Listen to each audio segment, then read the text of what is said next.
Before listen, lock your door. Subscribe for daily horror story. First story. My uncle used to say, if you ever see fire flickering where no fire should be, don't follow it. Some lights ain't made for people. I didn't listen, and I've never forgiven myself for that. 2 years ago, in late October, I took a solo trip into a lesser-known stretch of the Appalachians in southern Kentucky. I'd been hiking for years, usually with friends, but sometimes I needed to get away from everything, just me, the trees, the silence, and the strange sense of calm I only got deep in the woods. I'd mapped out a 3-day route that would loop through some old, half-abandoned coal mining trails near a place called Black Hollow. It wasn't on any modern map, but I'd heard about it through a few local hiking forums. The area had a weird reputation, stories about lights moving in the woods, voices in the fog, and people seeing cabins that weren't there when they went back. Of course, I thought it was just the usual Appalachian folklore, until I saw the fire. The first day was uneventful.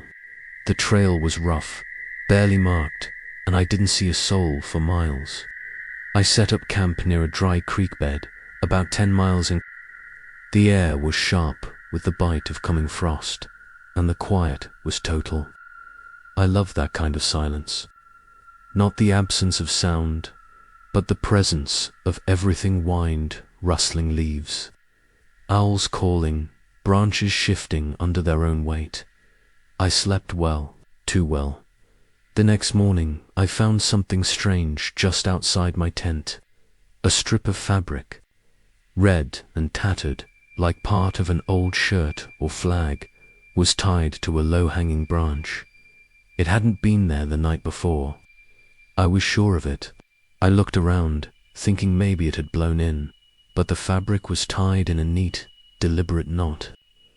I didn't like that. I almost packed up to head back, but curiosity pulled me forward. That afternoon, I reached a small clearing where an old mining shack once stood. It was just a collapsed pile of timber and rusted nails now, overtaken by moss and vines. But nearby, etched into a rock, was something I didn't expect: symbol. A circle with jagged rays coming off it, almost like a sun, but uneven, like it was cracked. I took a picture of it and kept walking. Around dusk, I crested a ridge and saw it. Fire, a small flickering flame way down in a valley where there shouldn't have been anything. No trail, no campsite, no cabins. The valley was deep and choked with trees, but there it was unmistakable. A fire. It was too far to make out any movement around it, but I could see the light pulse with the wind, and I remembered my uncle's words, but I didn't listen. I told myself maybe it was another hiker, maybe someone needed help. So I left my pack at camp and hiked down carefully, flashlight off to keep my night vision. As I got closer, the fire disappeared, gone, just like that. No smoke, no embers, no sign anyone had ever been there. And then I heard it, a whisper, not in my ears, but behind them, like it came from inside my skull. It said just one thing: you made it. I froze. My heart slammed into my ribs. I turned the flashlight on and scanned the trees, but saw nothing. Just shadows and trunks, and the breath coming out of my mouth in short white bursts. I backed away slowly. Every instinct screamed at me to run, but something about the woods felt ... altered, like the trees had shifted subtly when I wasn't looking. When I got back to my tent, I found the zipper wide open, and a small pile of rocks stacked neatly in the center of my sleeping bag. 7 stones, flat, wet, as if they'd come straight from a riverbed. I didn't sleep that night.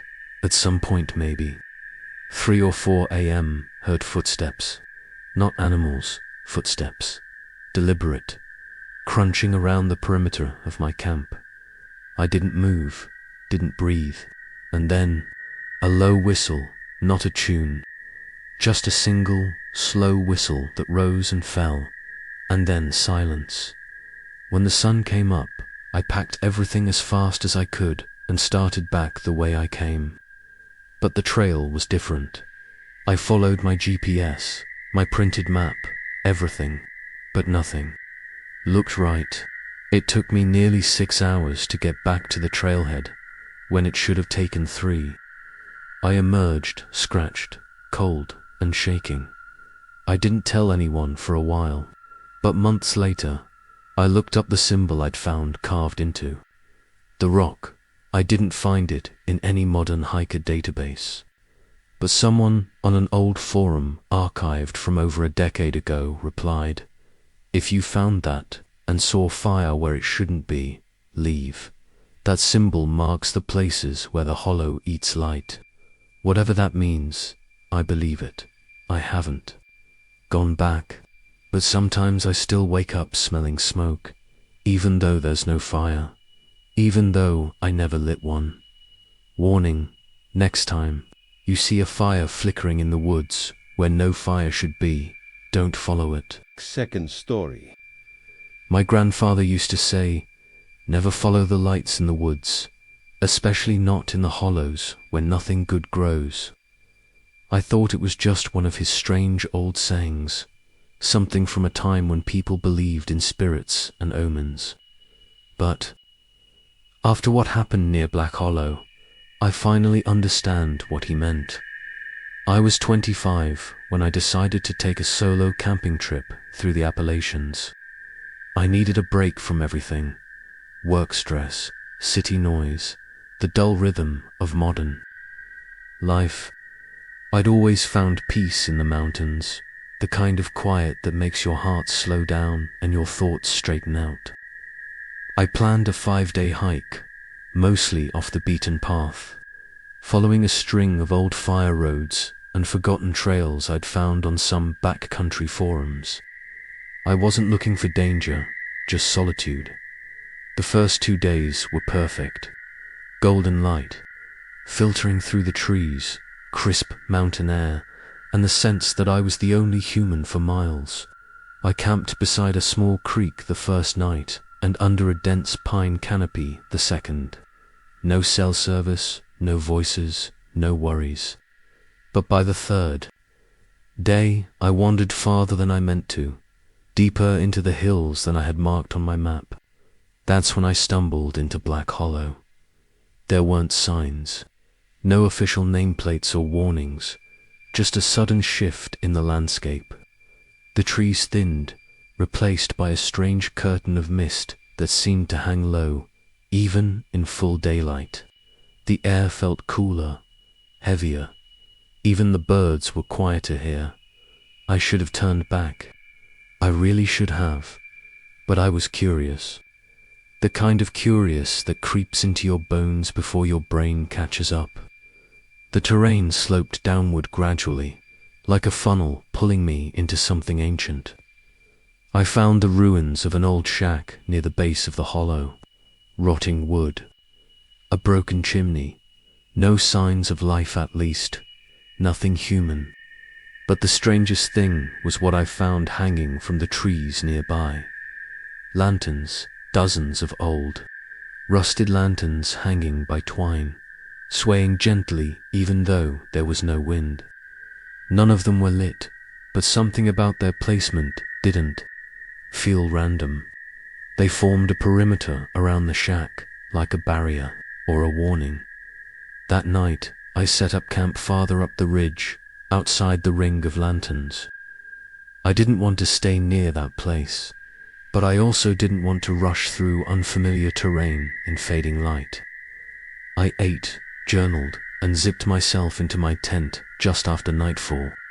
For hours, all I heard was the regular chorus of the woods, crickets, the occasional hoot of an owl, branches creaking in the breeze. But sometime after midnight, I woke up to silence. Not just quiet, absolute silence. No insects, no wind, not even the sound of the nearby stream. I lay frozen, straining my ears. Then I saw it. A faint, flickering orange light outside my tent. I sat up slowly and unzipped the flap just an inch. What I saw made my breath catch. The lanterns, they were lit. One by one, each lantern had come to life in the darkness, forming a glowing ring in the trees far below. But it didn't stop there. The lights began to move. They lifted, hovered, swayed side to side. Some climbed the trees. Others moved along the forest floor in slow, deliberate patterns. I watched them for what felt like an hour. No footsteps, no voices, just that silent, glowing dance of firelight. Then I saw shapes, dark, human-like forms standing just at the edge of the lantern light. Not moving, just standing, watching. I counted 5, then 7, then lost track. They didn't seem to come closer, but something told me they could at any moment. I closed the tent flap and didn't sleep. I didn't even blink much. I just sat there, holding the knife I kept for emergencies, praying for morning. When the sun rose, the lanterns were gone. Every single one. No twine, no rusted metal, no trace they'd ever been there. I hiked out that morning without eating, without packing properly. I just needed to be gone. 3 days later, back home, I looked up Black Hollow on a whim. I didn't find much, but what I did find stuck with me. A single forum thread from 2009. The post read, "If you ever hike near Black Hollow, don't follow the lights. They don't lead you out. They lead you deeper." The user never posted again. I've since told a few people what happened, and every time I get the same nervous laugh or I roll. That's fine. I'm not trying to convince anyone. But sometimes, late at night, I'll see a faint glow through my apartment window, like a lantern swaying behind the tree line. And then I remember what my grandfather said. You don't need ghosts when you have the mountains. They'll eat you just the same. Third story. My uncle used to say, if you find a building in the middle of the woods that isn't on any map, don't go inside, just keep walking. I didn't listen, and I think something followed me back because of it. This happened in late October, about 5 years ago. I'd taken a solo trip into a part of the Appalachian backcountry I hadn't explored before, somewhere near the Tennessee-North Carolina border. I was coming off a hard breakup and needed the kind of silence that only the forest offers. I'd planned a 5-day trek, starting near an old fire road and looping through several lesser-used trails. It was the kind of terrain where you might not see another person for days, and that was exactly what I wanted. The weather was crisp, but not freezing. The sky stayed overcast most of the time, which gave the woods a kind of haunted beauty. Leaves crunched underfoot with every step. Crows were the only consistent sound. I made camp near a creek on the second night. As I was boiling water for my freeze-dried meal, I noticed something odd across the stream, partially obscured by the trees. It looked like an old shack. I hadn't seen it on my map, and I hadn't read about any structures in this part of the forest, but it was there, a squat, wooden building with a slanted roof, maybe 30 feet square. The windows were boarded up, but the boards looked ... deliberate, fresh, even. I didn't go near it that night. I told myself I'd check it out in the morning, but I barely slept. Not because I was scared yet, but because I had the weirdest dreams. In them, I was standing in front of the shack, listening to someone knock from the inside. Just a slow, deliberate knock, always 3 times. always from within. When I finally did drift off, I woke to the sound of an owl. Nothing strange, but when I stepped out of the tent, I saw the ground was disturbed. Leaves had been swept aside around the perimeter of my camp, not by animals. It looked like someone had walked in slow, careful circles around my tent while I slept. That should have been my sign to pack up and leave. Instead, I crossed the creek after breakfast and went to the shack. It was older than I thought. The wood was grey with rot near the base, but someone had reinforced parts of it. The door was shut but not locked. I pushed it open and immediately got hit with the smell of mildew, dust, and something else, something sour and old. The kind of scent that clings to your clothes. Inside, it was dim. There was a rusted cot in one corner, shelves full of old cans and jars, and a table with something carved into it. I walked closer. The carving said, "Some things stay below." The letters were deep, aggressive, like someone had dug them in with a hunting knife. There was a trapdoor in the floor, heavy wood planked, with a ring handle. I didn't want to open it. Everything in me said not to. I stood over it for almost a full minute before kneeling and lifting it up. What I saw wasn't a cellar or crawl space. It was a hole, round, maybe 4 feet wide, descending straight down into blackness. The walls were stone. Smooth stone, not natural. I didn't go down, but I did shine my flashlight into it. It didn't reach the bottom, just swallowed the beam hole. And then I heard it, faint, wet, like something breathing in the dark. I dropped the hatch and got the hell out. Back at camp, I packed in 10 minutes flat and started hiking. I'd originally planned to loop through another section of trail, but instead I retraced my steps and aimed to be back to my car by the next night. But something was wrong. The trail markers were off. I know these woods, I can read terrain, and I had a GPS backup, but things didn't add up. Distances stretched. Familiar landmarks weren't where they should have been, and I kept hearing things behind meatwigs breaking, the occasional cough, the sound of someone stepping just a few paces behind and then going silent when I turned. That night, I made a fire big enough to be seen from the sky. I didn't care. I wanted light. I didn't sleep at all. Around 3 a.m., I heard it again, 3 knocks. Not from a tree. From the ground the next morning, I followed a dry creek bed and eventually stumbled back onto a main trail. I reached the car just before sunset and drove without stopping until I was 3 towns away. I never reported the cabin. I didn't even mark the coordinates. Something in me felt like that would make it worse. Like naming it would give it more weight. Since then, things haven't been normal. I'll hear the knocking sometimes, just as I'm drifting to sleep. Always 3. I've moved apartments, changed cities, but it still follows. A friend once told me maybe I opened something that wasn't meant to be opened. I think that's exactly what happened. That cabin didn't want to be found.